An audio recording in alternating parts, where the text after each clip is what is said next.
Wow. Looks like Blowing Rock Elementary. All right. Well, welcome, everyone. Thank you for attending our meeting this evening. This is September 10th, 2024. Roll call. Kat Berry. Here. David Harwood. Here. Melissa Pickett. Here. Doug Matheson. Here. Pete Greeny. Here. Okay, all are in attendance. If you would, please rise for the Pledge of Allegiance. Pledge allegiance to the flag of the United States of America and to the republic for which it stands, one nation, under God, indivisible, with liberty and justice for all. That's the best I've heard that said. I tell you what, that was excellent. Ladies, gentlemen, and young people, thank you. Oh, and we had the jets fly over. Very good. All right. Okay, moving right along. Do I have a motion to approve the minutes from August 13th, 2024, regular and closed session? So moved. Do I have a second? Second. Who was first? Who was second? What's on third? All those in favor say aye. Aye. Okay. All those opposed? Okay. August 26, 2024, special meeting minutes. Do I have a motion? So moved. Do I have a second? Second. Any changes or discussion? I had one typo that I've already told Hillary. Okay. So Hillary, you're aware of this? Okay, great. And all those in favor? Aye. Opposed? Okay, the minutes are approved. Do I have a motion to approve the regular agenda as stated? So moved. Do I have a second? Second. Any discussion on the regular agenda? Okay, I'll do roll call. Kat? Aye. David Harwood? Aye. Melissa Pickett? Aye. Doug Matheson? Aye. Pete Greeny? Aye. Okay, regular agenda is adopted. Consent agenda, we must keep in mind, there's no discussion on consent agenda. That's USDA/RDESA and the budget amendment. Do I have a motion to approve? So moved. Do I have a second? Second. Okay, Kat? Aye. David? Yes. Okay, Melissa Pickett? Aye. Doug Matheson? Aye. Pete Greeny? Aye. Okay, consent agenda passes. Public comments. Now, if you would like to speak for your 3 minutes, let Hillary know. This is the first list. All right, Mrs. Bingham. Hello, Miss Bingham. How are you? As normal, just state your name and address, dear.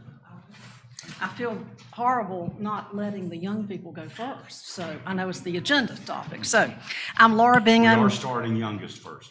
Thank you. Oh, wow. Laura Bingham, 8977 Valley Boulevard. I'm a 25-year homeowner, 2 homes, both on or near Valley Boulevard. Don't get nervous. This is all very positive tonight on a topic dear to my heart.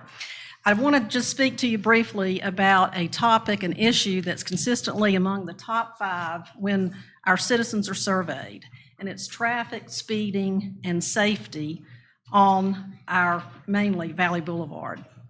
Please note the new S is safety instead of just speeding, okay? It's a great timing to do this tonight when we notice that there is the announcement of the new police chief, so we look forward to working with the new chief to address these issues. So here are just a few givens. One is there is much, much more traffic than even 4 or 5 years ago. Current stats, just to refresh everybody, up to 20,000 vehicles a day on Valley Boulevard. The vast majority, I mean, I don't have any counters, the police do that, but the vast majority are speeding, and I think we all know that, in excess of the 35 mile per hour rate. Many, probably up to a third, are going 50 or over. I'm out there every day walking a dog, so I can attest to all of this. This is particularly true of commercial, construction, and service vehicles and commuters that come and go. And really, the public safety is at stake. And it's just this 2-mile stretch that we're talking about that has sidewalks. And when sidewalks are there, it's a message to the public that it's safe to be here. I'm not sure it is. I do want to acknowledge the efforts that the council, the mayor, the manager, and the chief have done in the past to add the 2 new officers for enforcement. But I think our history shows that we have not been fully staffed, fully trained, and fully on the job on that mission in the last 2 or so years for reasons beyond your control.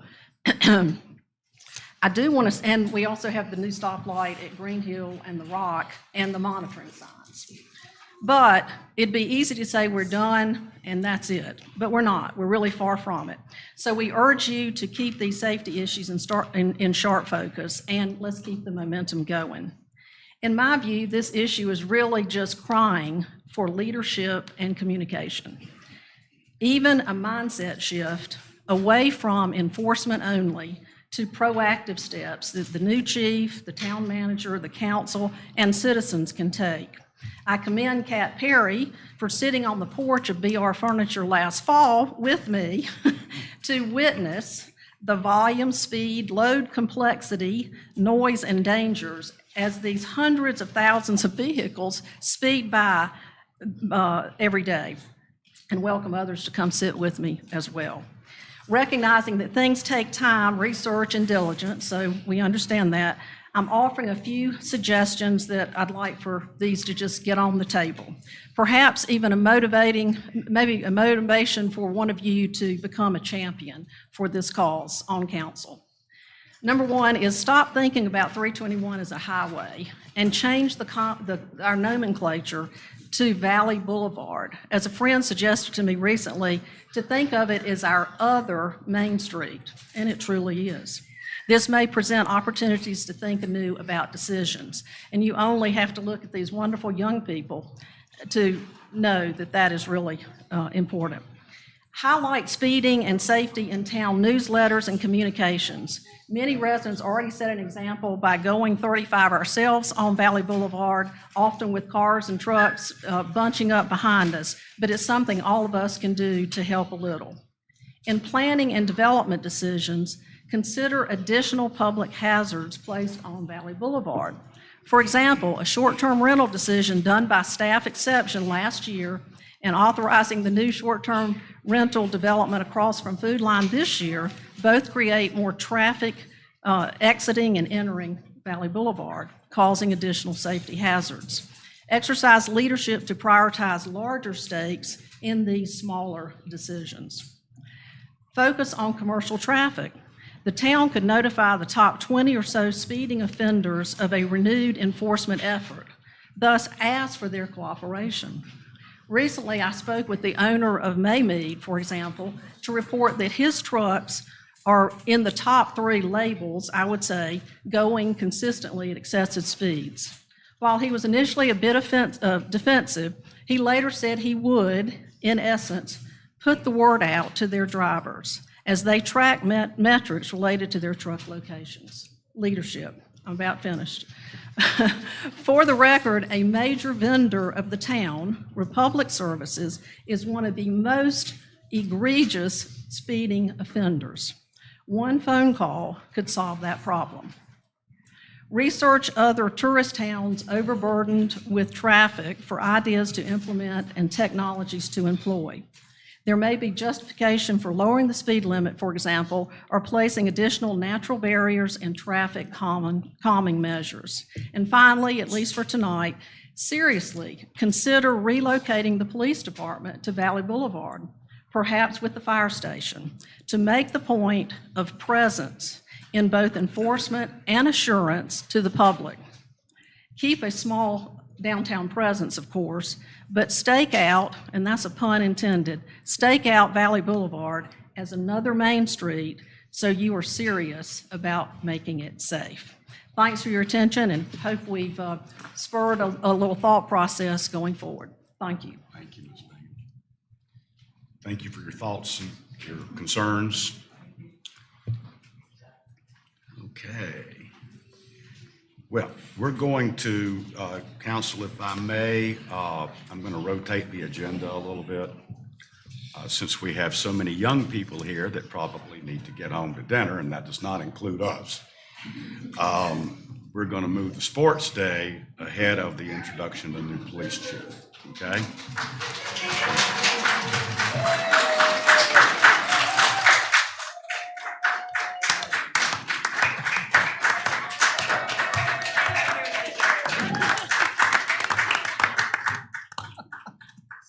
Good evening, Mayor and Council. Thank you all for taking the time to be here this evening. We come together to celebrate and honor a remarkable individual who has profoundly impacted our community through 5 years of dedicated service with the town's Parks and Recreation Department. Baker's unwavering commitment and passion for people truly sets him apart. Over the past 5 years, Baker has been a driving force in shaping and enriching the lives of children through our summer camp and after-school programs, enthusiastic coaching in our kinder sports, and most of all, a genuine care for their development and well-being. His dedication has not only fostered a love for sports among our youth, but has also instilled valuable life skills such as self-confidence, social skills, and teamwork. Baker has been a mentor and a role model, inspiring not only the children, but Blowing Rock as a whole. The impact of Baker's time here is evident in the joy and the growth of the children he has guided and supported. His contributions have helped create an uplifting and supportive environment where our youth can thrive academically, athletically, and personally. We sincerely thank you on behalf of the Parks and Recreation Department, the town of Blowing Rock, our children and parents, and all who have benefited from Baker's dedication. Your 5 years of service have left a lasting impact on the entire town and a generation of young children who will aspire to be like you. Thank you for your incredible service and commitment. And so this month in September, the week of September 23rd is National Youth Sports Week. And so we would like to honor 2024 as Baker's National Youth Sports Week for the town of Blowing Rock.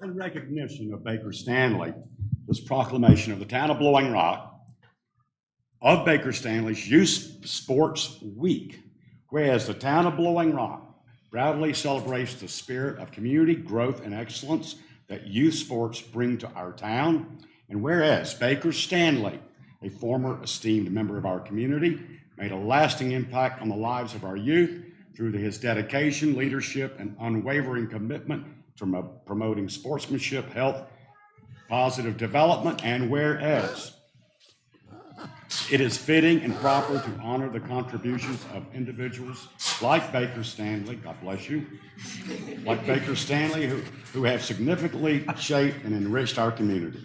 Now, therefore, in honor of National Youth Sports Week, I, Charlie Sellers, Mayor of Blowing Rock, do hereby proclaim the week of September 23rd through the 28th, 2024, as Baker Stanley Youth Sports Week in Blowing Rock. I encourage all residents to celebrate this week by participating in and supporting youth sports, programs, and activities, recognizing the profound impact of Baker Stanley in fostering an environment where young athletes can thrive and excel. In witness there, I have hereunto set my hand and caused the seal of the town of Blowing Rock to be affixed this 10th day of September 2024. So, now, he never taught me any sports, even though I was similar height to some of his children.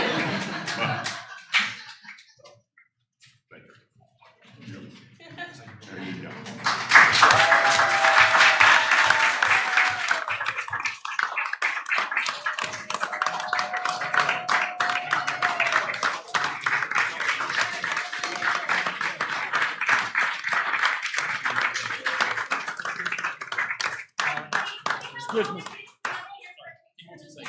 Look, can we get you guys up here? Come on. While the kids are coming up, I just wanted to tell everyone, thank you very much. It's an honor. As most of you know, it takes a village to raise children, right? So it wasn't just any one person. I have a whole department to thank. Jennifer Brown, the director, for her guidance and freedom to make programs what they were. A multitude of help. Even Thomas Steele started, and if anyone knows Thomas, working with children is not on his forte things to do. Hunter Jefferson, every time we're out there, he's out there. So it's a group effort. Many ASU students, high school students. Ellie Nichols, a local here, she did every single kinder sports program. So I wanted to point her out as well. So it's an honor. I really appreciate this. This award goes to everyone in Parks that's worked in Parks and Rec or been a part of Parks and Rec. And also thank you, parents. I know it's hard. 5:15 to 6:15, Tuesdays, Thursdays, you know the drill. But I want to thank you for your commitment and consistency in bringing your children and letting us, be able to be a part of their lives. So it's really been a pleasure, and thank you so much, everybody.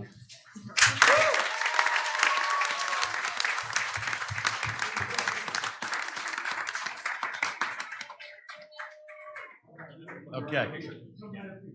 Get up here around Mr. Stanley, guys, okay? There you go. Smile, David.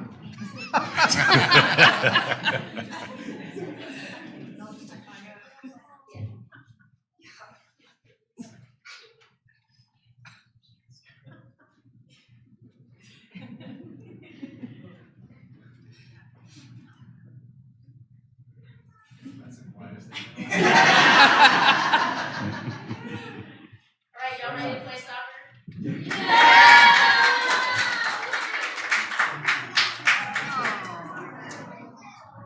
Baker.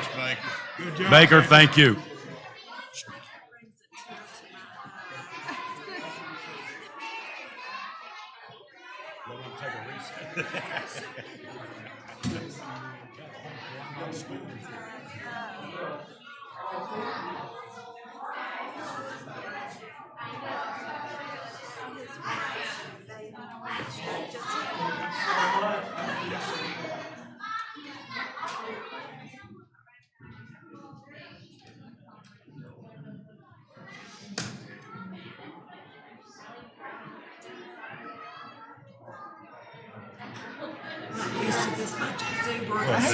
Hey, Nathan has to follow that. That's wrong. Okay. Now we'll go from a little kid to a big kid. Yeah, there you go. Okay, sounds good.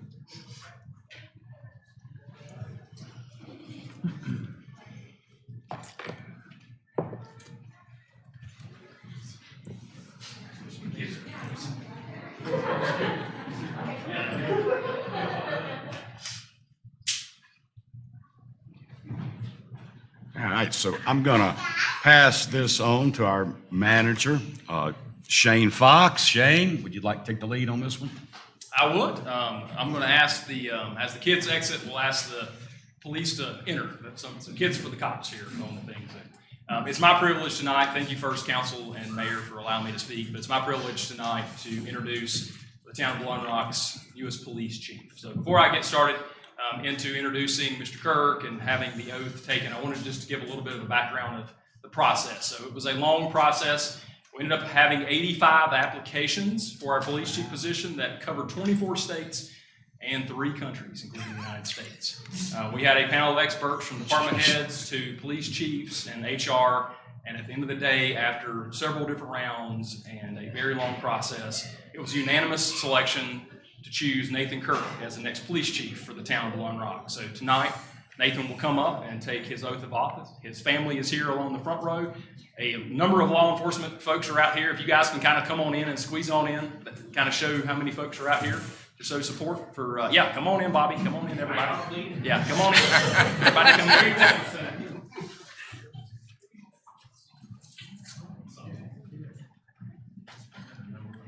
So at this time, Nathan, will you please come up before everyone and take your oath of office?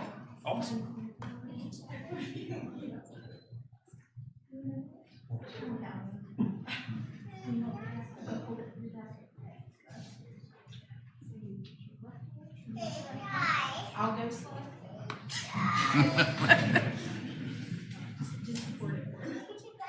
I, Nathan Kirk, I, Nathan Kirk, do do solemnly swear do solemnly swear that I will be alert that I will be alert and vigilant and vigilant to enforce the criminal laws to enforce the criminal laws of this state, of this state, that I will not be that I will not be influenced influenced in any manner in any manner on account in account of personal bias of personal bias or prejudice, or prejudice, that I will faithfully and impartially that I will faithfully and impartially execute the duties execute the duties of my office of my office as a law enforcement officer as a law enforcement officer and as the police chief as the police chief for the town of Roaring Rock, for the town of Blowing Rock, according to the best according to the best of my abilities, of my abilities, skill, skill, and judgment. and judgment. So help me God. So help me God. You did good. You did good.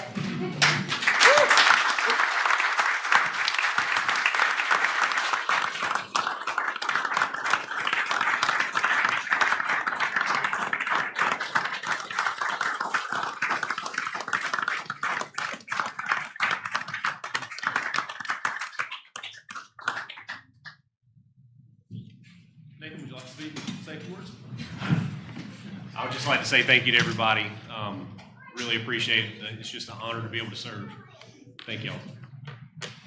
So we've got a number of law enforcement officers here from the town of Blowing Rock. We have Chief Andy LeBeau with the town of Boone, Chief Johnny Brown from ASU's back there, and a number of other folks that's kind of wrapped around. So I'm appreciative of the support here, and thank you guys for coming tonight and showing your support for Nathan.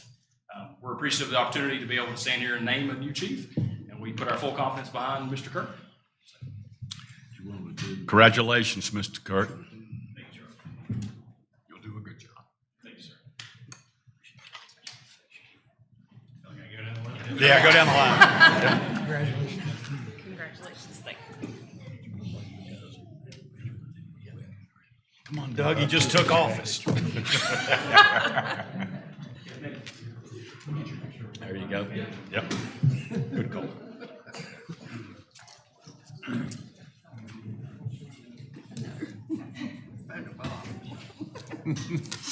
Smile, Melissa.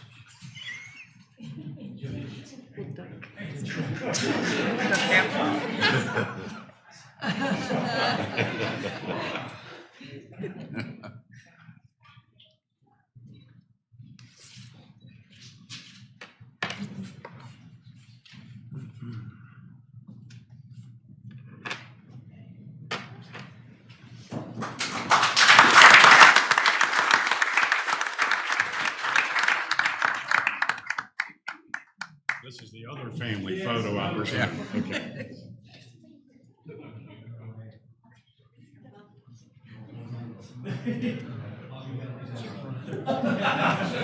Hey, we're okay on this one, guys.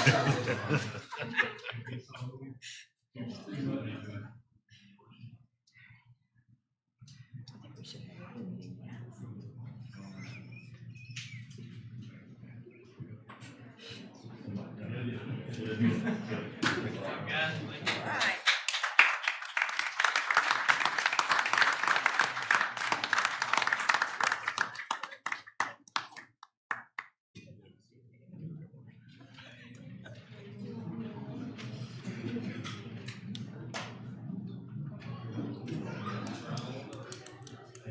Sorry, let me delay this. Take all the time you need.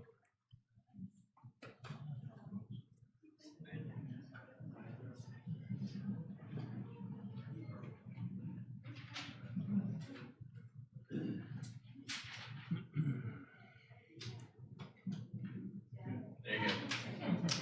There you go.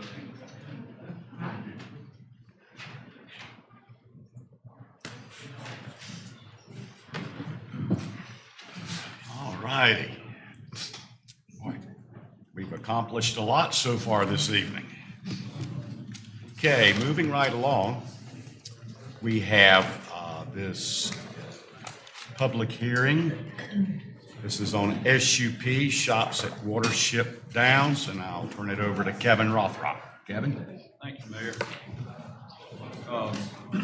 For those that want to speak on this public hearing, we need to be sworn before we get started, so if you think you might speak, you good to go ahead and be sworn? Yes, I'll go over and see Hillary, and she will swear you in.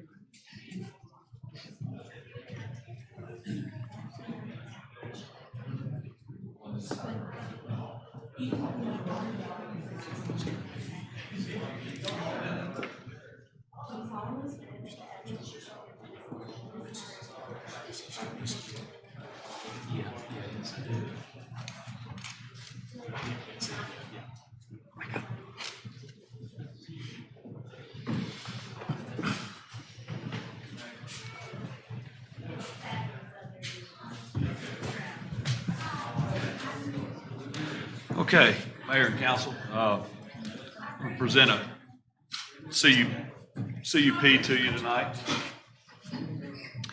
This is, or not CUP, it's SUP, Special Use Permit.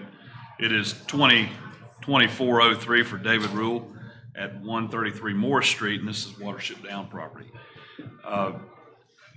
This special use permit is to demolish 4 office retail units at Watership Down and construct 4 two-story office and residential units. Property is 0.11 acres and zone central business. This property is in the water supply watershed.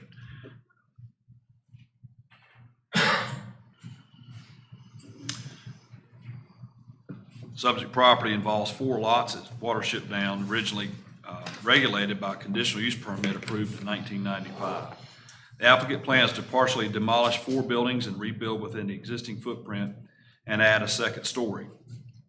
A 5-foot setback is required to the east and west property lines.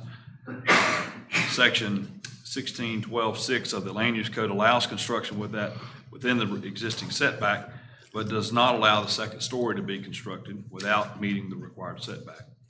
The building is currently about 3 feet from the property line on both the east and west sides, so a waiver of that section of the ordinance is being requested to allow the second floor of the buildings to be built in that 5-foot setback. The property currently has 4 total parking spaces reserved for the commercial units. Your staff report talks about there being 7 spaces required. In fact, there's 8 spaces required after looking through and recalculating. There's an office space in the unit 5, I think it is, or unit 4, that is a temporary office space, but nonetheless is an office space on that lower floor for the Carters who are part of this application. So that changed the ratio to being 8 required.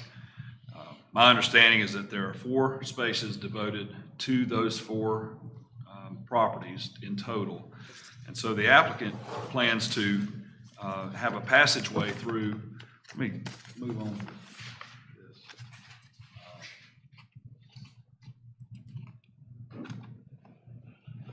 So this shows the lots that are there today. And when constructed, there'll be a passageway to this back lot area that used to be a parking lot.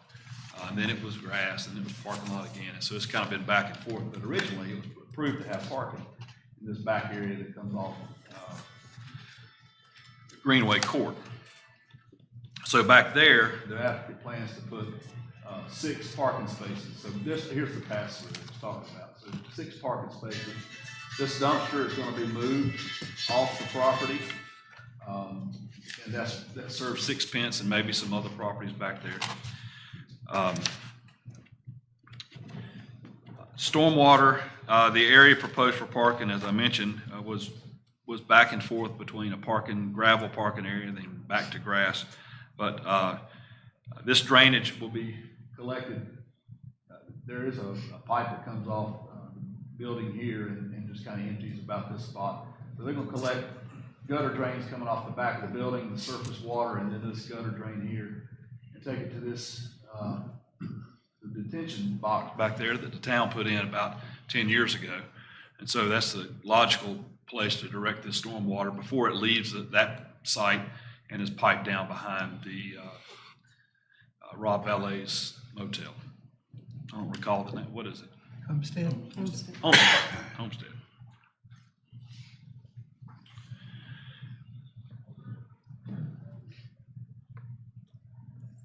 This shows the demo plan. So some of this is remaining. But these are the parts that are going to be demolished, and some of the building will remain. This is the finished first floor, and this still shows the pass-through. This will be office facility here. This will be residential, but this is the office area that on the lower floor I was talking about. And then the rest of this is all residential. Second floor shown here. And then these are the elevations. So this is the view looking from Moore Street, looking into the property.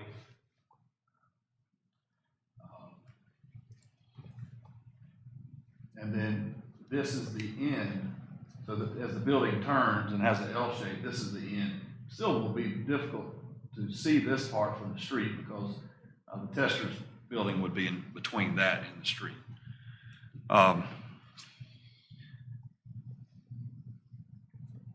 The design is showing a mix of a flat roof and a pitched roof here on this section. Another thing that I failed to look through is that section of the code that allows flat roofs is really on Main Street only. So there's a section in that block where we have flat roofs that allows the buildings in that area to be flat roofs as well. So technically, it's not really allowed to have this variation to have a flat roof on these two structures. So going forward, you can either approve that design through a condition or a variance of that standard in the special use permit, or require that design to come back for your approval, or have staff review that and have that design have a pitched roof and have some variation to it too. So I want to point out those things that were not covered accurately in your staff report. This is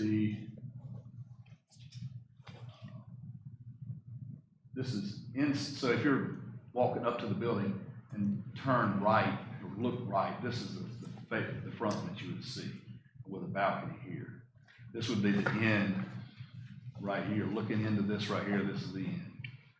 And then this is the back of the building. This is the pass-through to the back parking lot. And then this is the end from the Homestead Inn. Getting in behind that is really tight back there. And if you've been back there, you can understand that. But a big change to what's back there today. Give the landscaping, given the tight spaces and the drainage areas on the property, landscape would be added in the front of the units and some raised retaining beds and some pots in there, because it's very limited if you've been in there. There might be some area for some small trees to supplement the front of the buildings and give it some softening and some landscaping. I mentioned the waivers that are already requested. Another one is the waiver of the standard parking space width from 9 feet to 8.5. To get 6 spaces as they plan, they simply don't have the room to get full 9-foot spaces. They do have an adequate turnaround area, so as you pass through, you can get into these spaces. There's plenty of room to maneuver around, but they don't have the width within their property dimensions to get full width space. So that's being requested. I'll point out too, at the planning board, if you've looked at that, hit the video, there was a motion made for approval of the project with a limitation that job site construction deliveries and activities be restricted during the drop-off and pickup times at Blowing Rock School. That motion was 5-4 in favor of the project with that condition. During the meeting, after that motion was made, there was some confusion that it didn't pass, and so the second motion was made to approve it without that provision, and that was approved unanimously. But we have to go back to the original 5-4 vote that was approved with that recommendation by planning board that there be a limitation on deliveries and construction activity during the period, or anything that involves on Moore Street, or any interference on Moore Street during school drop-off and pickup time. So that was a little confusing during the planning board, but that first motion stands, and that received enough votes. So it was close, and then with Without that, it was a unanimous decision, but otherwise, the project was approved with that recommendation from the planning board and the 2 variances. In your packet, you had a draft special use permit. What we've shown up here tonight is a survey, vicinity map, site plans and building elevations, renderings of the building. I don't know that we got that far. So here's some of the materials that are going to be used. They don't really show up. They look like they're all gray, and they kind of are. But, they don't show up as gray on this, but these are some of the building materials, and this is the rendering provided. If there was nothing else in the way, this is what you would see, but there's, it's confined if you've been over there. So if that's a building in the front side of it, then this would be from the back side. This would be standing about where the dumpster is, back there behind. So there is some variation in the materials, and I think the materials meet our standards. David Rule is here tonight to provide some answers to questions or provide some additional information for you. I'll be glad to answer questions at this time, given what I've presented so far, and if there's any clarifications. I did provide you some information today on some responses back from Mr. Keith Tester. He had some questions and responded to those, and then David had some stuff that he looked over. So hopefully that gave you adequate information to this point. So we're glad to answer questions. Council? Kevin, could you go back over, I thought that all of the units on the first floor were gonna be commercial, but they're not now, right? No, Oh, okay, I misunderstood. Could Yeah. you go back over that? I can. So this unit here, where Carol's flower shop is, this will be office, upstairs and down. This unit will be an office on the bottom. I think the Carters have plans to still have a place down here for people to meet with them, but then upstairs will be residential, and then all these are completely residential. Like if you go, so this classification for lot 3R business, residential, all the way through here. Kevin, the pass-through that you're speaking of, is that for vehicle traffic or pedestrian traffic? Vehicles. Okay. Does that connect to a private road or a town road? It doesn't. It does not? It doesn't go all the way through. Okay. It just, so this is the back, there's not an aerial that shows, I can go back to that. But as you drive through, this will be enclosed with some fencing all the way around. So they couldn't drive through into this gravel parking for the restaurant. And, it's pretty confusing back there in the back. It is what it is. Okay. But it was not to go through to Greenway Court or back through this way. It's only for the people that are going to be using those units.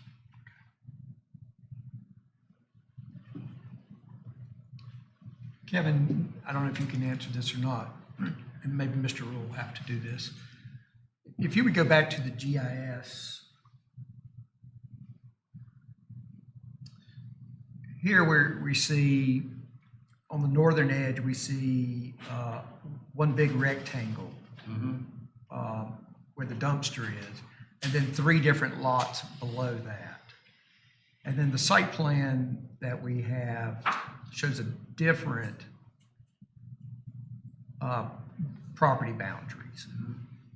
So I'm unclear about which is correct. I assume this survey is correct. So was that common property in the back, which then transferred to these properties, or has it always been?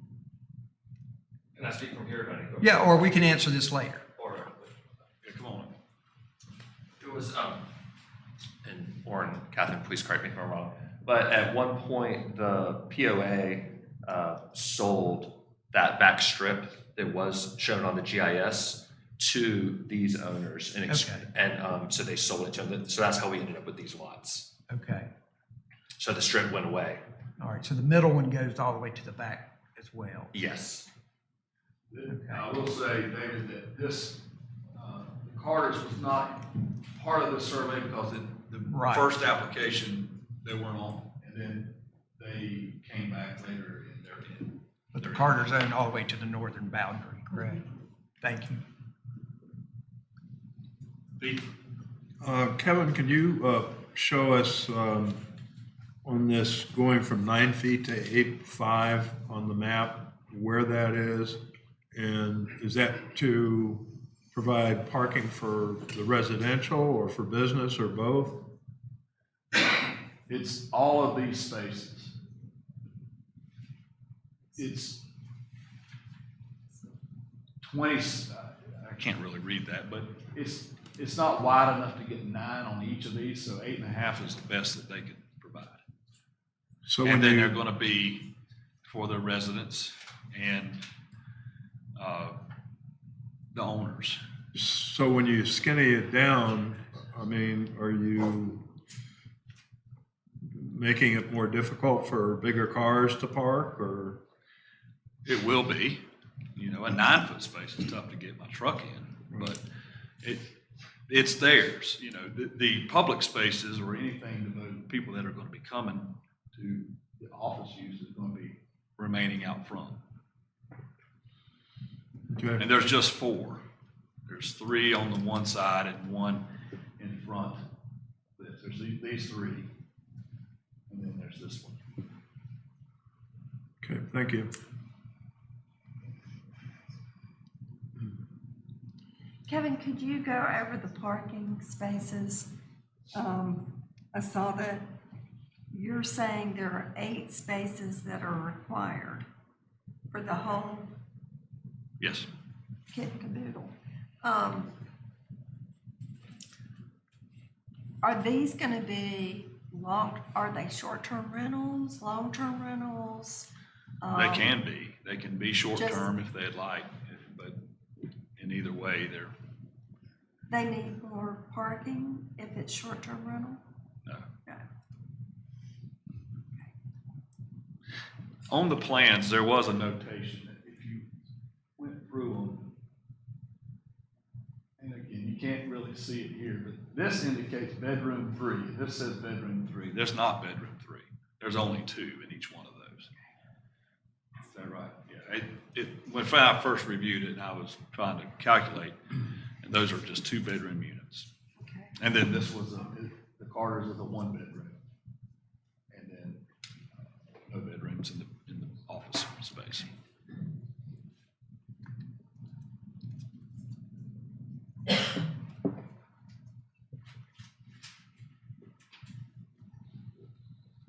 Should we continue with the public hearing and hear from? Is the applicant, Mr. Rule, going to make a Yes, presentation? Yes, he is.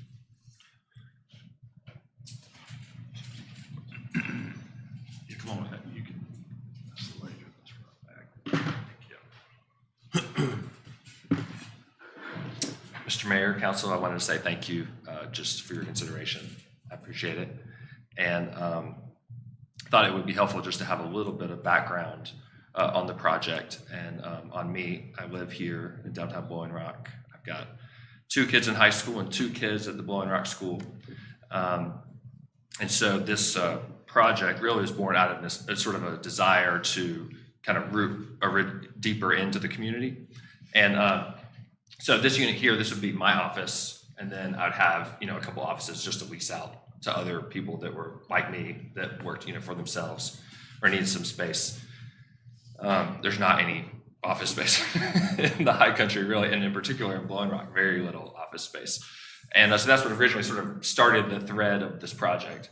And then the Carters, their project here, you know, would involve them also as owners continue to own their space, but then having, you know, an apartment upstairs, a 1-bedroom apartment upstairs.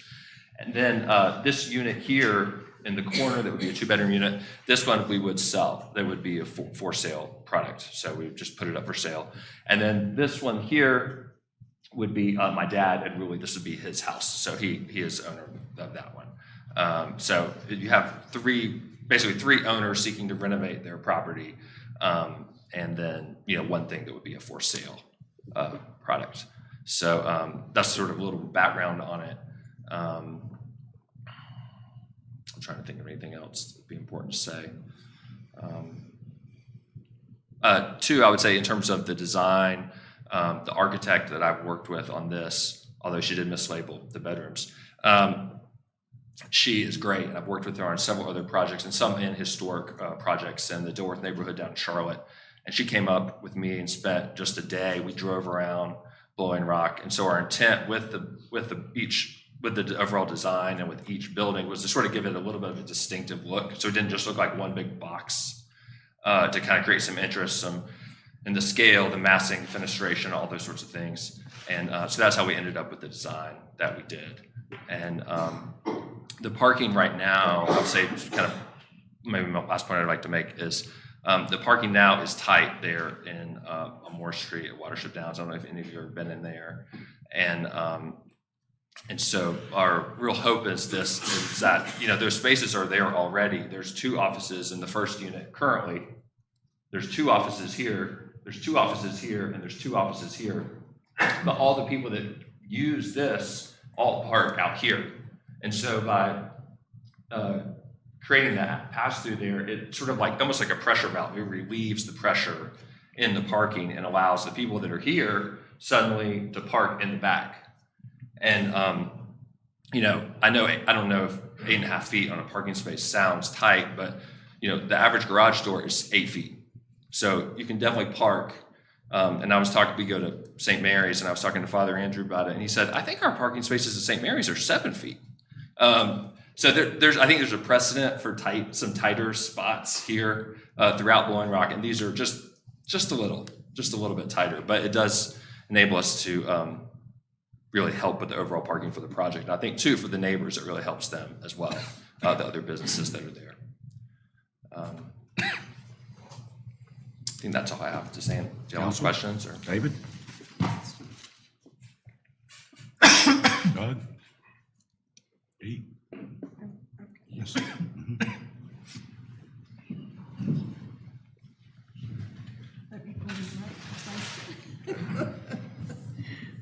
Sorry, thank you. Charlie? Are you okay with the restrictions that the planning board recommended on access with building material and construction people? yes, I've already met with the contractor that I would intend to use on this. We've talked about that at length, and I do have 2 kids there, so I drop off on Moore Street. And the thing I don't want is for my wife to be mad at me and be like, why is everyone so mad? Why are you making traffic during school pickup? So that's the number one thing I want to avoid. So I'm fine with it. Thank you. Yes, sir.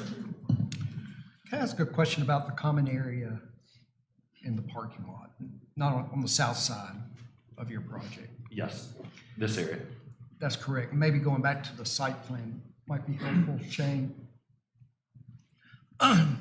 So it's my understanding that area is common area owned by the POA. Correct. It's kind of a free-for-all, I know that as well. These parking spaces aren't striped.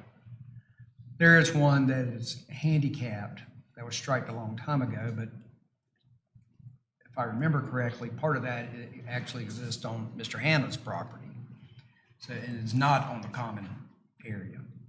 So I'm curious to know how, and maybe Kevin can help me with this, how 4 parking spaces are credited to this project when it's a common area shared by all. And the reason that's important is that you're required to provide 8, and you've done 6, but there's these other 2. And so maybe you can enlighten me a little bit about those 4 spaces? Yes, it's in the deed. It's in the deed restriction and in the POA. It says each one of these units is entitled to 1 unit in the POA, but the units are first come, first serve. But it's in the POA documents, or the recorded documents. Okay.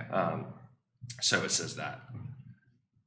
I'd like to point out too, I mean, currently there's essentially 8 units, there's 8 offices there. And what we're coming back with is, 2, 2, 2, 4. So we're coming back with 10.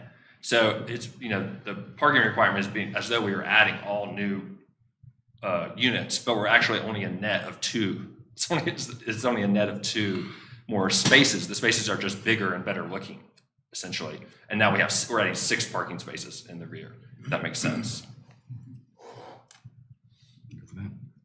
Okay. Okay, regarding the flat roof, that's a variance. Why did you decide to do flat roof? And can you change that to a pitched roof? We could change it to a pitched roof, but I think it would look a lot worse. And the reason for the flat roof is because that's the historic precedent you see all the way down Main Street, is you have flat roofs and pitched roofs kind of mixed in together. And so we were trying to tie into that. The Hannah's building that is sort of like directly adjacent to this one has a flat roof. And so we kind of felt like it tied into what was existing there from an architectural standpoint. But I would be open to it, but I would rather not. Yeah, well, that explains. Also, second question. When I'm over there, I'm looking at that side unit. Yes. How many feet are between the current unit that's there and the homestead inn? I mean, it looks like there are maybe 2 feet. It's supposed to be 5.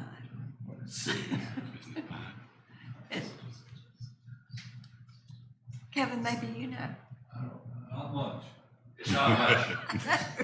It's like 4 feet total probably. Yeah. So there's not a lot to the property line there.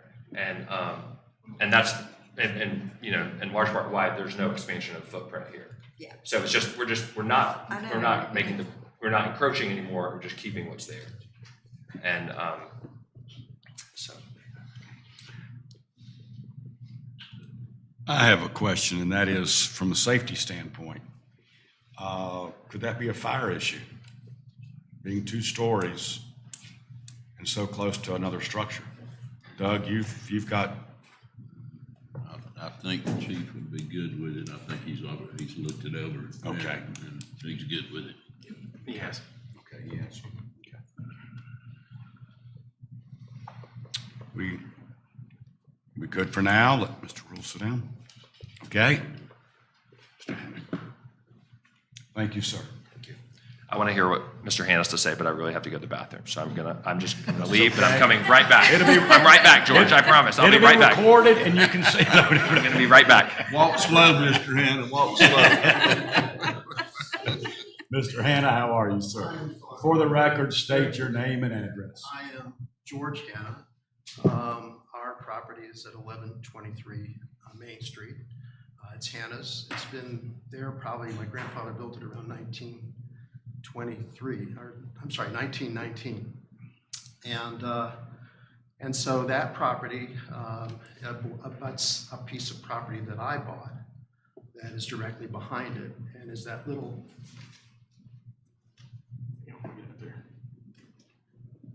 that little square, which is here.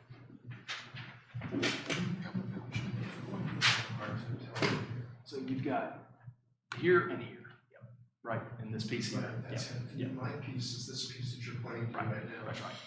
So it's right there. That is a buildable piece of property. And, if I did build something, it would possibly go up and would pretty much obliterate the front of his planned project, which is beautiful. I have to say, it looks gorgeous on paper. But when you go there and you look at how big the property is, it's very small. And it is hard to believe that we're going to have this huge, big building behind our property, which is fine. I have no problem with it. It's beautiful, I have to say. There are issues with parking. The wheelchair space that's there now is over my property. It was put there without my permission. They put a sign up there that says wheelchair. I think that belongs to, that building belongs to Hans Cole. So it is right on Hans's building. So I can't pull it off, but it just showed up there during the winter time when we were away. So it turned out, I found out from Mr. Tester that the person that was sort of playing with that property did things without permission, and he put that up there without permission. So that's fine. My property's right in front of it. People park on it. If they want to use it, whatever they want to use it, but I wanted them to know that was my property. So my plan, right now is being used as, I'm renting it as parking spaces. And I'm renting it to the tenants that are in my mom's building. And they need that parking. There's just no place to go. You can't park up front. There's no place to go. So right now we've been able to get about 5 parking spaces from that area, which has really helped. The common space, we're not using the common space. We're using my buildable space as parking, even though that should be a building. I can put a building there. So the common space through our HOA is very important to all of us, to everybody that's in that HOA. And so we're all part of that. I've been paying into that HOA ever since I bought the property. I'm talking probably about 15 or 20 years ago. So I expected that to be available to me. So if this building goes up and we're using spaces that are now somehow being dedicated to the apartments and so on, that it just doesn't work for me. And I love what Mr. Rule's trying to do there. I think it's a beautiful space. It looks great. But when you put all the buildings in front of it, it really is it's a monstrosity for that space. The other thing was that, again, that's common parking space that's out there. It also affects access during the construction, if there's construction, to those parking spaces that I'm renting currently. So when you've got trucks moving in and out, removing materials, bringing materials in, it's going to be adversely affecting them and their businesses, because they can't work without their employees. That's the Christmas tree shop, store. It's going to be cumbersome. Mr. Rule had met with me and we talked, and I really value what he's trying to do. But I'm also trying to think about the future and think about what's there, and I'm also a little concerned about safety. I don't see how fire trucks are going to get in and get out. I know everybody says there's room, but honestly, I have a Mercedes. When I try to park in there and try to back up, it's very difficult. I can imagine people coming in with their SUVs and large vehicles, Suburbans, etc., and trying to park in there. And I'm sorry, if any of you want to come down and try, it's tough. And I think the construction issues and where he's going to bring some of the materials, I discussed that. It seems like he's got a way to try to do that. And I think that's about everything. I think that's all I had to say, really. I'm just very concerned about the space. It's a very small space for what's being planned. Thank you all very much for listening to me. I appreciate it. Thank you, Mr. Hannon.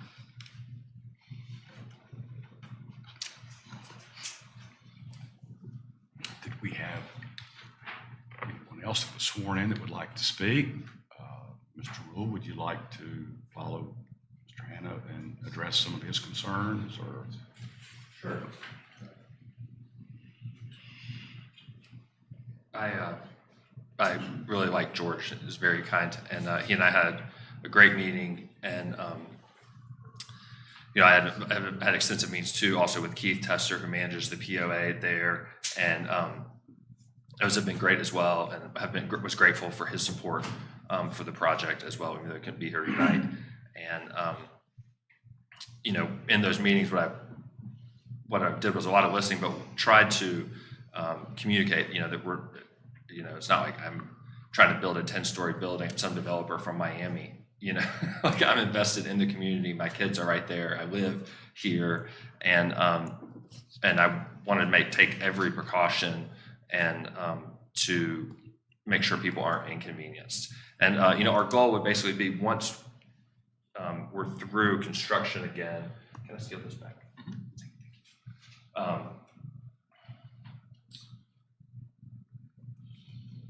Basically, once this space is created here, the pass-through, then we can have all the construction park in the back. You know, once we have a hole in it, we can just come straight in and put things there, as well as materials. And so I know there will be some disruption. There's always disruption with construction, but you know, we'll make every effort to be as accommodating as possible. And I, you know, went around and gave my business card to all the tenants that are around there, all the other people with my cell phone on it, and said, hey, if you have an issue, call me. I'm going to fix it. You know, I don't want you to be upset. And so we're going to try to make every accommodation we can to be, you know, conscientious of all the neighbors. So. Council? Close the public hearing. Do I have a motion? So moved. Do I have a second? Second. Okay, the public hearing is now closed. It appears to me, and correct me if I'm mistaken, there are some variances here. Approval of requested height versus setback. Parking spaces 9 to 8.5 feet. The flat roof scenario on that one end. And what was brought up, restricted times during school traffic. Did I cover most of? There's another variance for. Yes, sir. The number of primary building materials. Kevin, you please chime in. There's two ways to look at the project: as 3 or 4 different buildings or one building. And our code, if you look at it as one building, then our ordinance states that you can have up to 3 primary building materials. If you look at the building on all sides, there's 5 different materials, which is purposeful in that Mr. Rule, I think, is trying to show this as 4 buildings. So that is another one we would need to consider in terms of how many building materials, exterior building materials we would allow.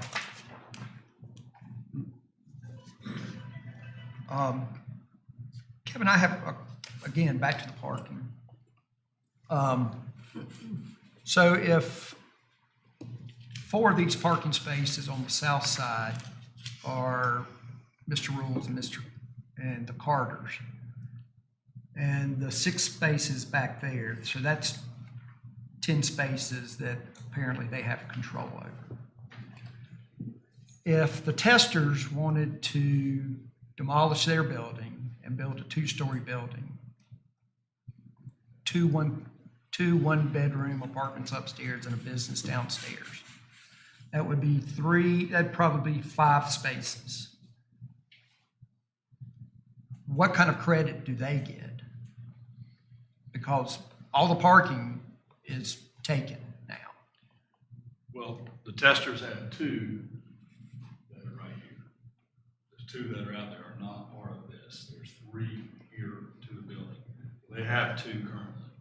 And there's a loading space in front of their place. Parallel space. Yeah. So they have They could 3 now. consider that 3. Yeah. I don't know. I'm not sure how So the would they have- scenario, if They have 3. Problem is, none of these are designated. There's 4 spaces, but they're not designated. Is that correct? Yeah. Well, I don't know that they're not designated. If you go out there, there's signs up.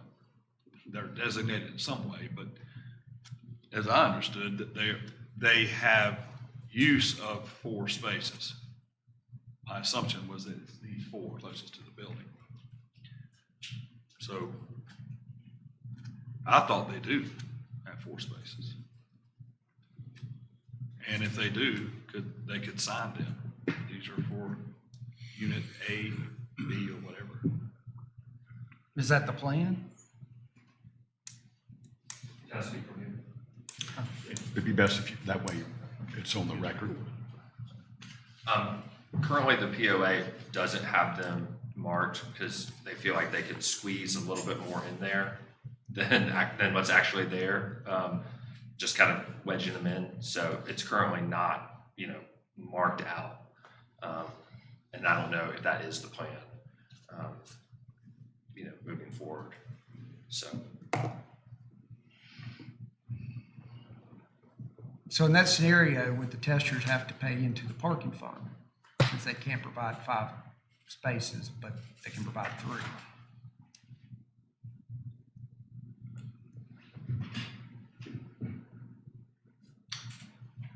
I don't know, Dave.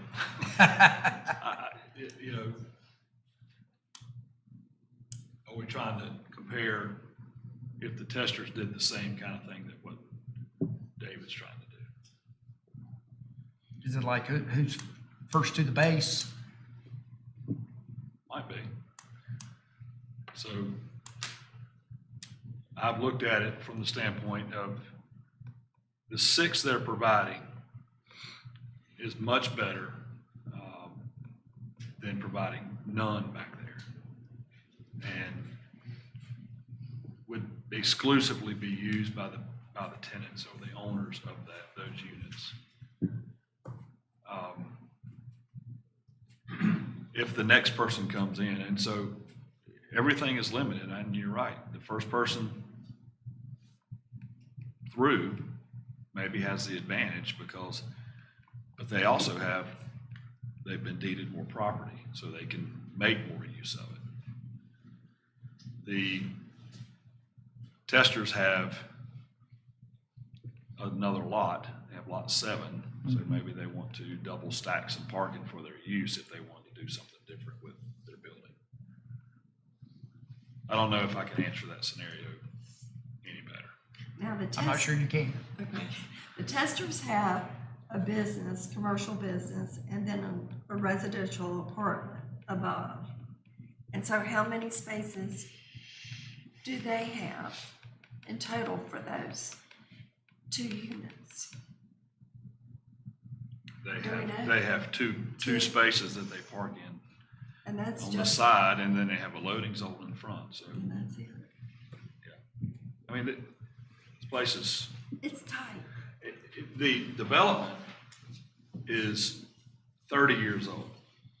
The buildings that are in the back that are planned to be torn down are really old.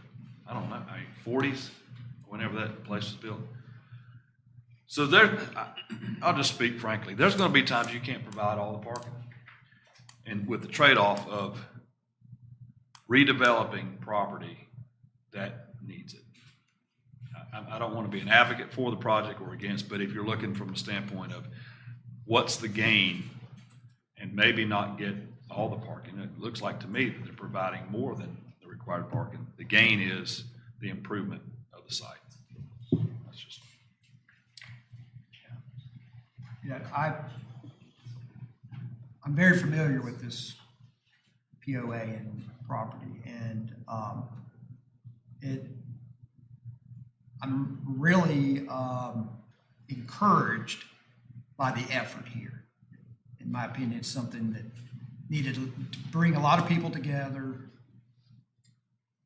and that's been difficult in this scenario. I know that firsthand.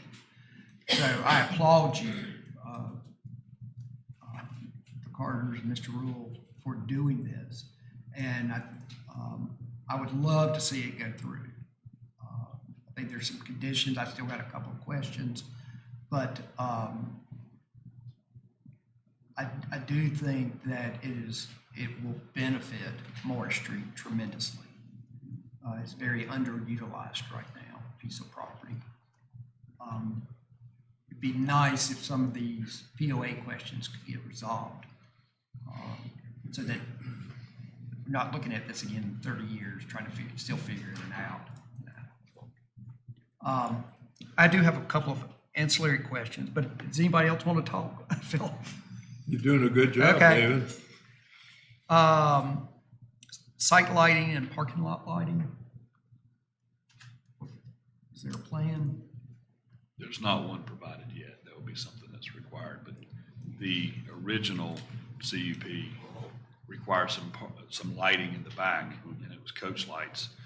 There's a light back there now, but there needs to be some additional lighting for the tenants. If they're gonna park back there, there needs to be one of our coach lights or a full cutoff light, or maybe some lights on the building to provide lighting in the back of that parking lot. I'm not familiar yet with what's out there in the front. There's one coach light here. I'm not aware of there being another one. Well, there is, right here. So, those could be changed out to the newer style. But there is a light. I don't know if it's an overhead light. There's a light back here behind the building. If I recall, if there's not, then there will need to be something. One or two lights back there, and maybe some wall mounts on the back of the building.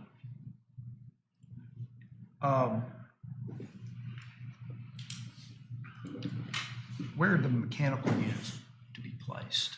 I'm sorry. Mechanical units, compressors? David can answer that. I don't think those details have been provided yet, but my understanding would be in the back, behind the building in some of these units. And if it's on the opportunity to put them on top of these two units, they could put some on top. Yes, our kind of. Yep. Yeah, our hope would be to find a little space, that's outside of the setback, that's maybe it's here. I'm not sure exactly where it would be when we get into it, but place them somewhere in the rear of the building, and then screen them. But basically in the rear with screening, or if there was some sort of limitation there, then on the roof. But my preference would be to put them down there because I feel like they always leak when you put them on the roof. And Kevin said that also told me that would have to be screened if it wasn't on the roof. So. I have a question, David. And I think this was your question, but how will the demolition and the construction traffic and the staging of materials affect the other businesses that are there now and the ones that use Mr. Hannah's parking spaces, that kind of thing? I do think there'll have to be some coordination there in terms of, we'll have to think carefully about, okay, in particular during demolition, because it will have to be some, have to have a dumpster, dump truck come back to get the materials. But, for the most part, these businesses here are the ones that we've most impacted. Because the Testers have parking here, Bull and the Bear has parking here, the Hannah's is over here. And so we have some room like in here where we can drop materials. And then, as I said, once we get through demolition, then the construction workers can all park in the rear. And vans can go in the rear. It's just really the framing materials that will be are cumbersome and bigger.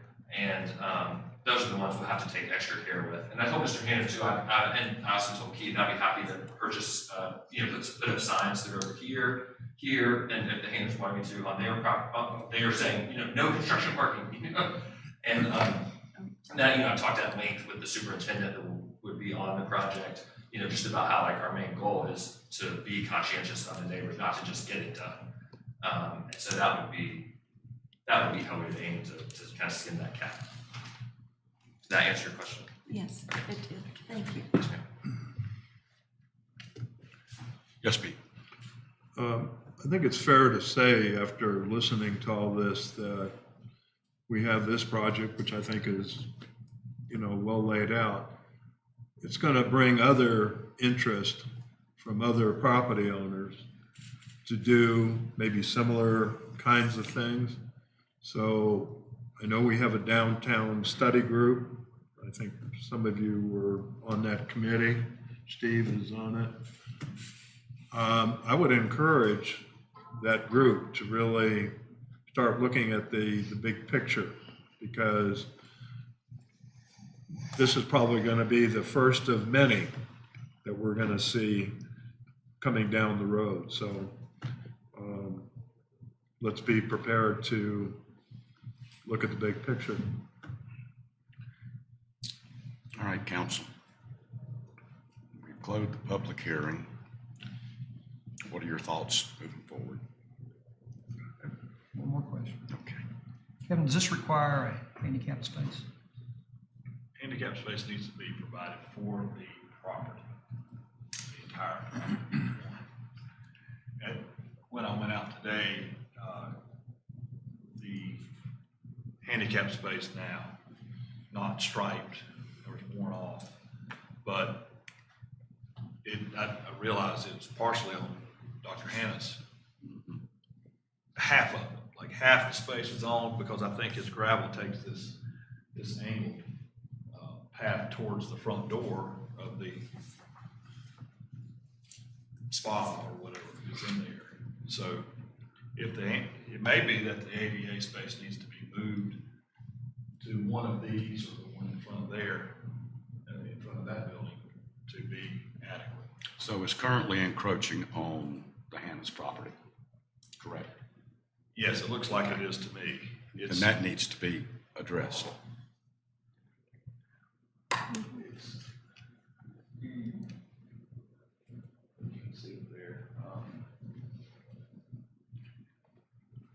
It's like,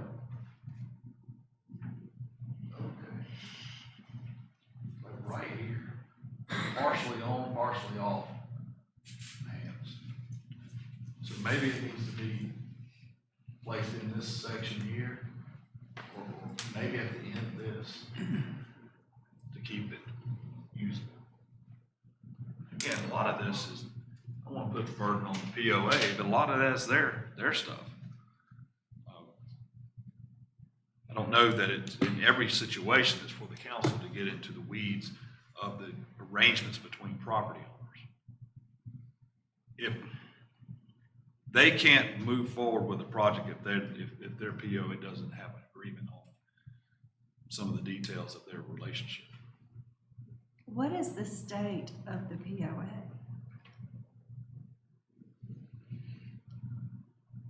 I don't know.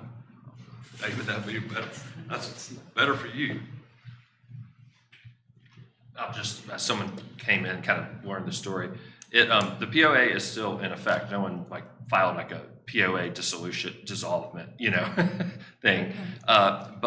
And it is essentially functioning. I mean, Mrs. Carter pays the water bill, on behalf of the units that are there that share those. There's some things there, but in terms of the relationship, I would say it is somewhat dysfunctional. There was an owner that came in that had some conflict with the other owners, and so they haven't had a formal board meeting in maybe 2 years, something like that. So that's where the POA is. And Keith, at the planning board meeting, he did say he was grateful that we were wanting to move forward with this, because he said this will actually force us to kind of, hey, we need to kind of let's look at this again with fresh eyes. Let's maybe revise some things in the POA and see what we need to change and update. So.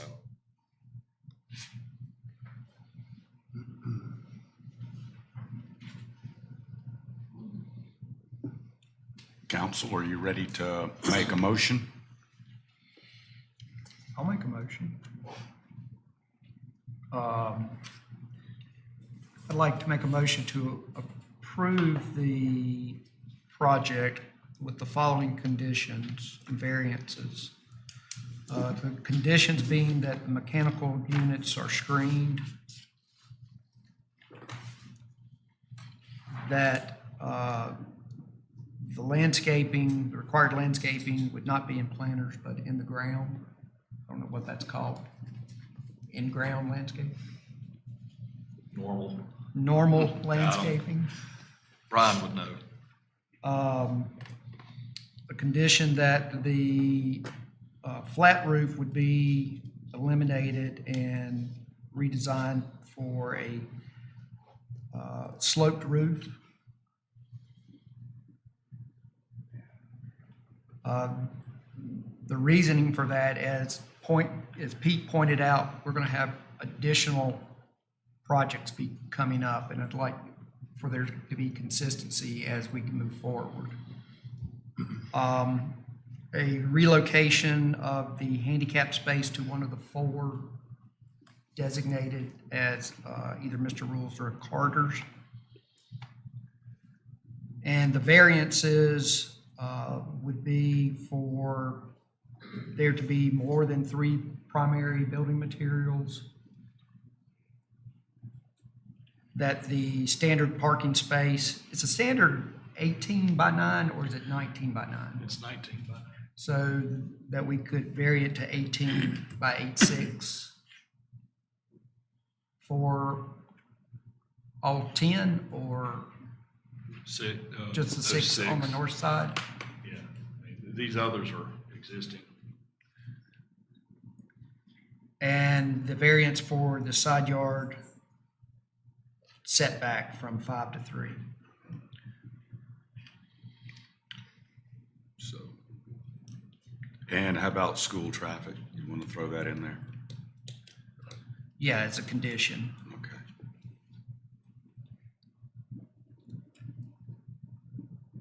Okay, motion's been made. Do we have a second?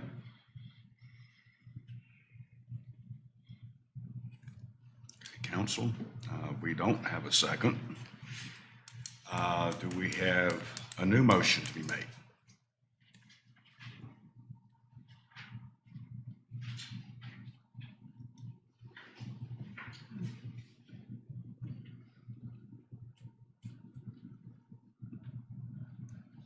You can change the motion. You can change the motion that was just made and that was tabled, or you can make a motion to table the project at this given time. Need your thoughts? I'd like to make a motion to table the project. Okay. And readdress this at the next council meeting. Okay, we've had a motion to now table it. Do we have a second for that motion? I'll second that. Okay, we have a second. Any further discussion? Okay, Kat? Aye. David? Aye. Melissa? Aye. Doug? Aye. And Pete? Aye. Okay, this has been tabled till, be heard at a later date. And, Next council. well, it's, we will look at that in the scheduling, depending on what's on the next council meeting. We That was will. my motion. Yeah.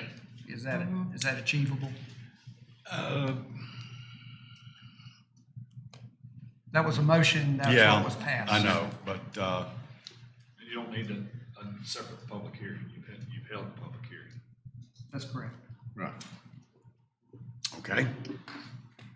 Be heard at the next regularly scheduled Yeah. town council meeting. Okay? And there will be no public hearing taking place at that meeting. It will be on open agenda. Okay?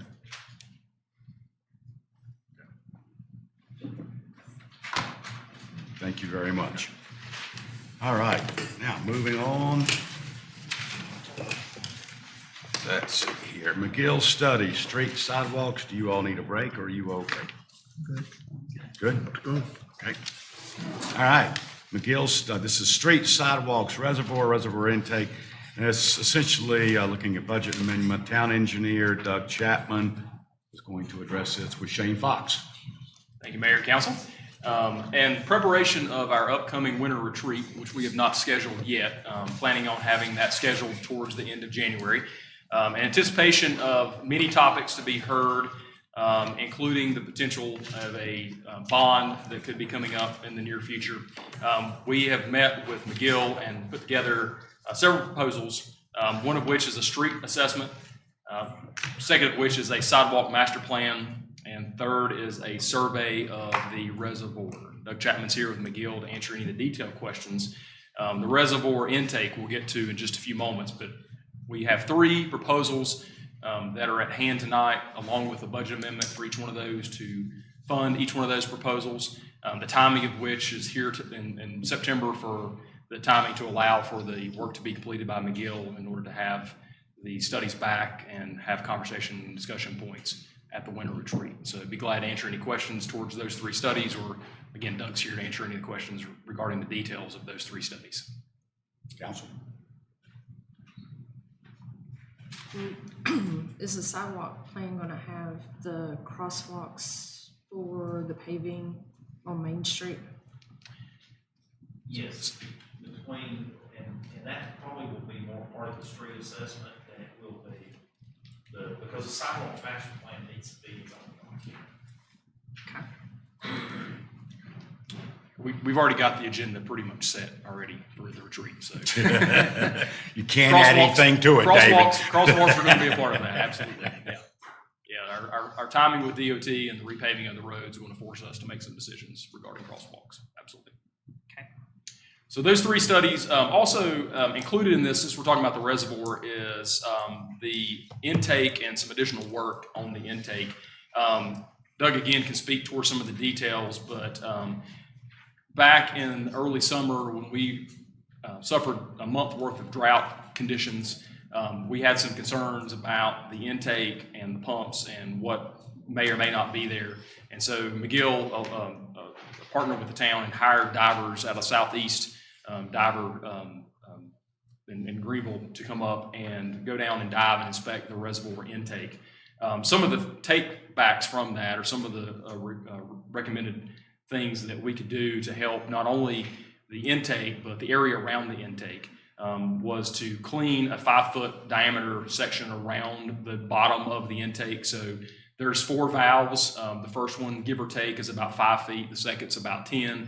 Third's at 15. The fourth is at the bottom, which is, I think, 26 feet is what is determined. That 26-foot one that's at the very bottom is surrounded by a lot of sediment. So this would take that sediment and debris and the mud around from that. If we ever got to the point where we had to utilize it, and we hope we would get to that point, it would be usable. Water testing was done and did take place during the divers work that was done back in August, and those came back normal levels, so that's a good thing. Also, some of the recommendations replace the bolts on the intake pumps with stainless steel. There's been a section or 2 that has been replaced over the years with stainless steel, and it looks brand new. So there's a difference there with the old sections and the new sections. Along with pressure washing the stem, installing a new ladder up top, and then a new deck. It's a little bit, I've got a picture in a few moments of what that looks like. So replacing that deck is a part of that. So that's kind of the 4th piece of what we're talking about tonight. And that was kind of included in the package with the 3 studies. That would also be another amendment that needed to take place. That works $26,000 or $24,000 and some change. That would be included in that. And again, that's within the budget amendment that was provided to you as part of this packet. Here's a picture of kind of the intake itself, the top of it. This is today. I'm putting this up there for a reason because we're about 6 feet down. But the overall intake and the platform there is original. I'm guessing from 1979. So it's really rehabbing that platform and that intake as well, along with replacing those bolts, stainless steel, and pressure washing the stem there. Anything else you want to add to that, Doug? I'm not, I was obviously wasn't here. I'm not sure if that wasn't there before 1979. They've been there for 1979. I think the line was there when the old plant was there before the new plant was built in 79. What does replacing the deck mean?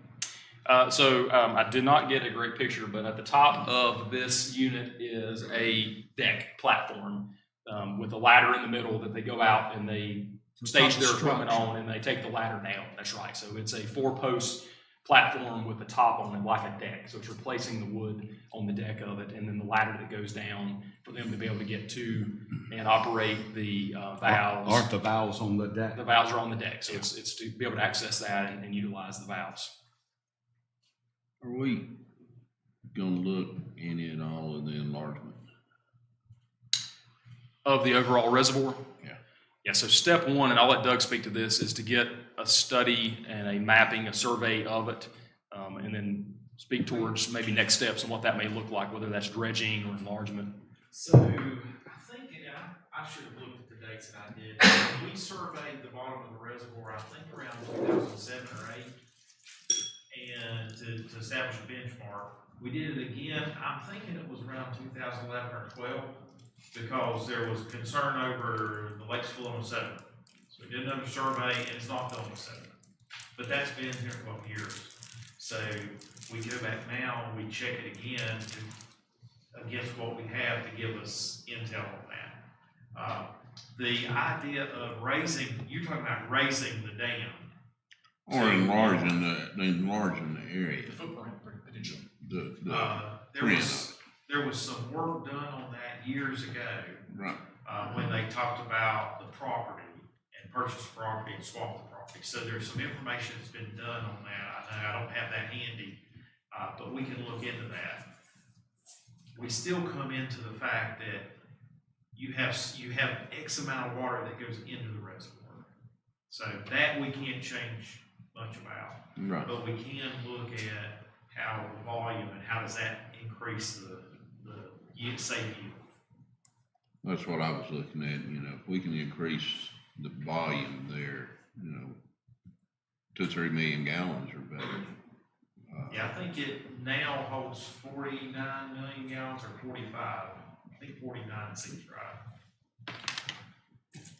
But I think we can take from the survey and have that conversation about next steps, even if it needs to be dredged or if it needs to be looked at as maybe enlarging as well. That's something that we've discussed. So essentially, you're looking for council to approve amendments to the budget, which would be general fund, allocates funding, a fund balance of $35,000 to cover proposed costs for professional planning services. General fund also allocates funding, 44.6 towards the proposed cost of pavement management study. Water sewer fund allocates funding. Keep in mind that's separate. The water sewer fund allocates fund balance $29,600 towards the proposed cost for raw water reservoir bathymetric study. And the final is water sewer, also allocates funding as follows, out of fund balance of 26,475 to look at the intakes and redoing of the valving and so on. Am I correct? That's correct. Council, do you want to make a motion to approve that? I'll make that motion. Okay, Doug's made a motion. Do we have a second? Second. Any additional discussion? Okay, Kat? Aye. David? Yes. Melissa? Aye. Doug? Aye. And Pete? Aye. Okay. Thank you.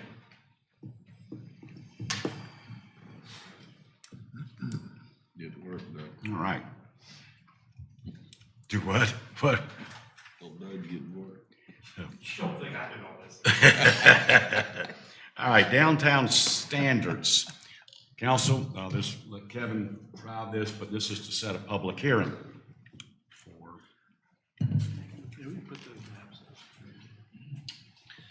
Okay, the Downtown Development Subcommittee has spent the last 5 to 6 months studying the land use code and the development standards for the downtown zoning districts. Subcommittee specifically focused on building setbacks and building heights for central business and town center, as well as roof design, building with natural stone, and the expansion of the town center. On 2 occasions, the subcommittee walked Main Street and Sunset Drive to visually comprehend the existing conditions of building heights, setbacks, sidewalk widths, mass, landscaping, design, and others. The walk proved to be beneficial so we could understand the relationship of the buildings along both sides of Main Street and as we know, to conclude that East and West Main Street are different. They have different character and development patterns. Additionally, the group summarized that Town Center could extend down Sunset Drive to extend the business core in that direction. This past week, the subcommittee agreed on a draft ordinance which A, establishes 3 new zoning designations, which are Town Center East, Town Center West, and Town Center Sunset.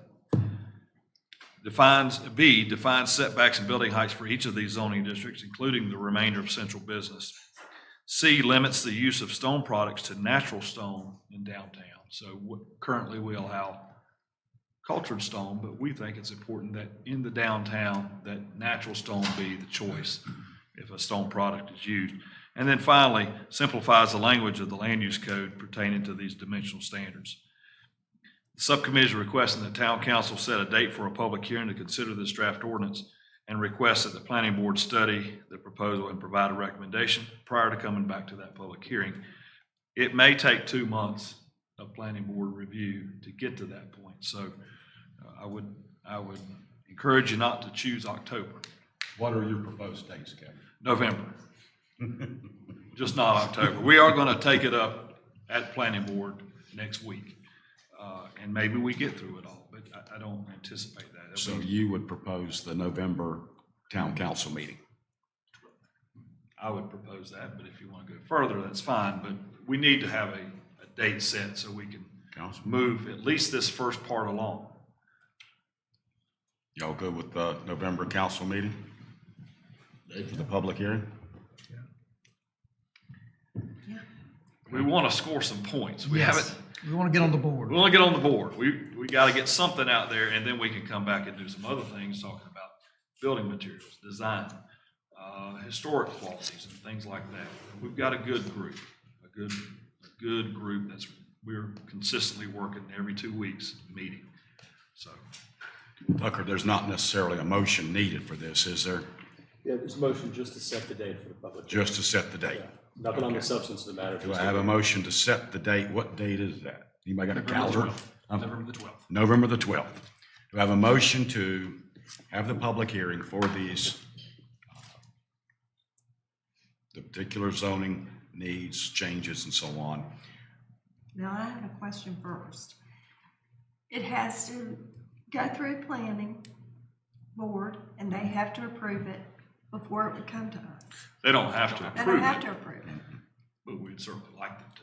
Okay, so the date that we set is not contingent on it being approved by the planning board. No, but it gives enough time because it's a complicated ordinance.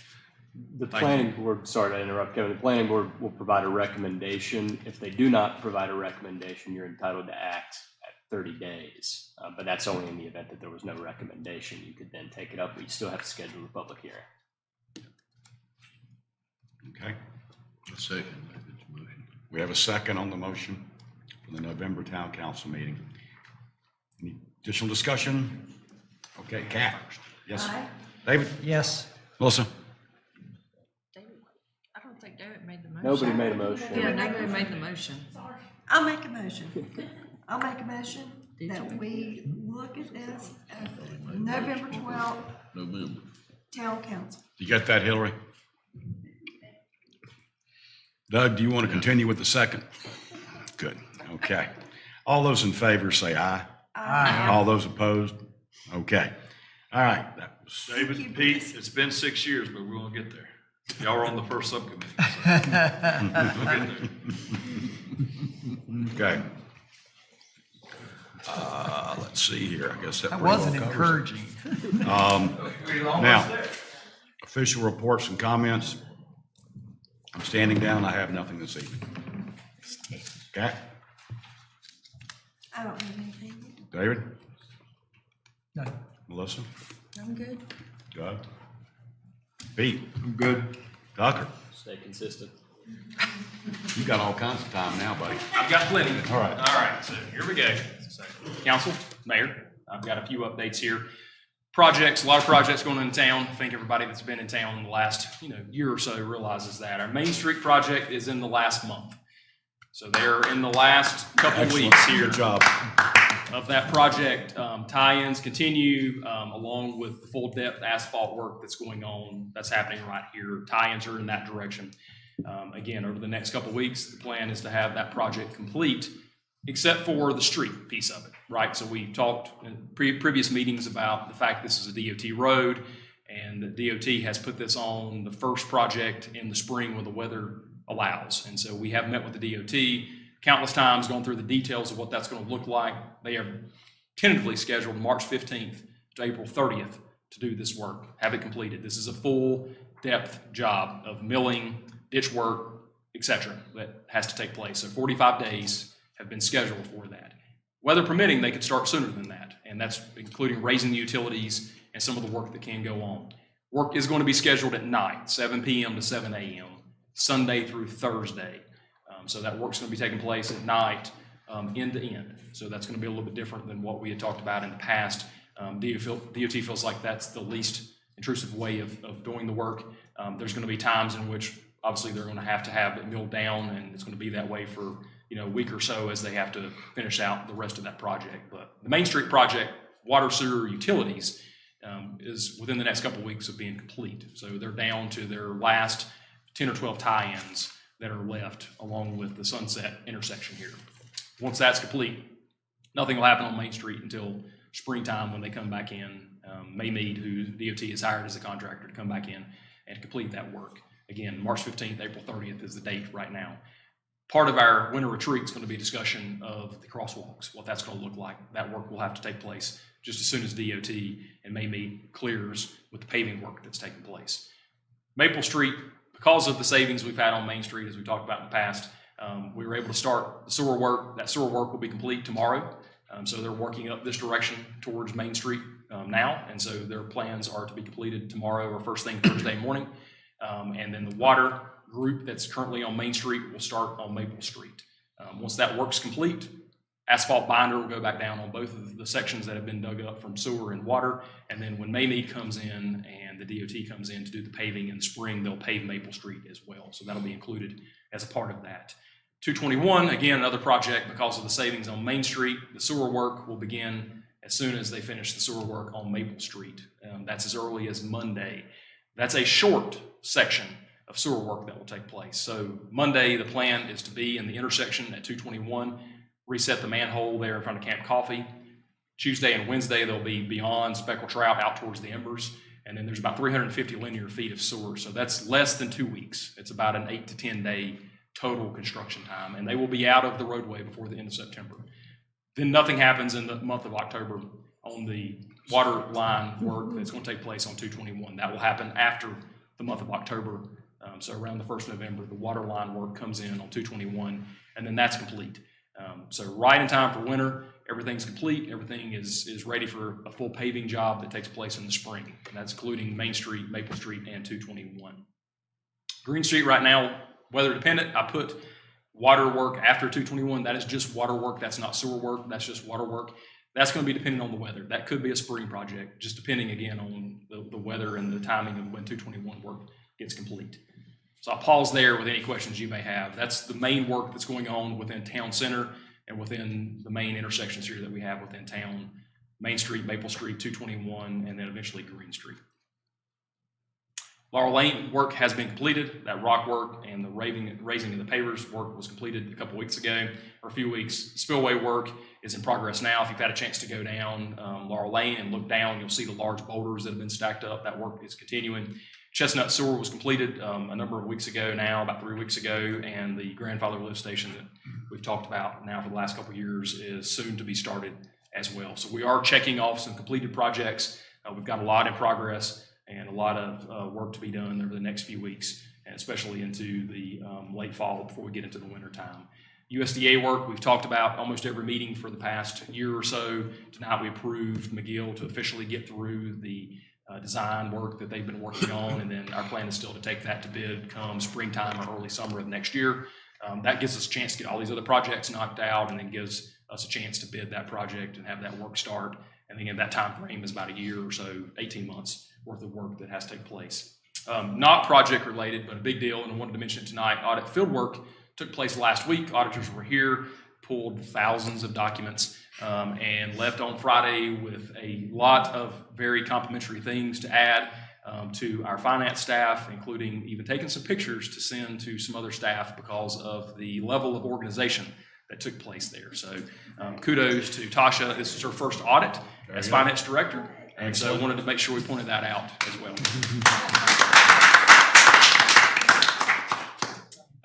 Wanted to put this up. That comes with that. No, it does not. A good job. So I wanted to put this up as well as I was going through the updates, and I've got just a few more things to add after this. But this is a screenshot, and Charlie has a copy here that we just had framed today of our child care center, the Blowing Rock Academy. Received their official certification yesterday from the state. This is through the Department of Health and Human Services Division of Child Care, Development and Early Education. This is a 5-star certificate. And you can see up there, not only a 5-star certificate, this is 15 out of 15. We are the only one in the county that has 15 out of 15. This is the highest score that you possibly can get. 7 out of 7 on staff education, 7 out of 7 on program standards, and 1 out of 1 for quality points.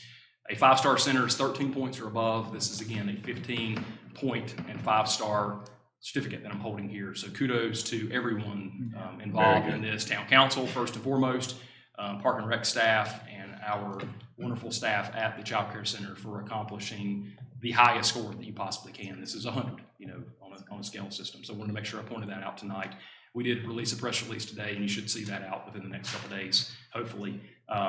Last couple things here, update on what's coming up. The Boone and Blowing Rock Chamber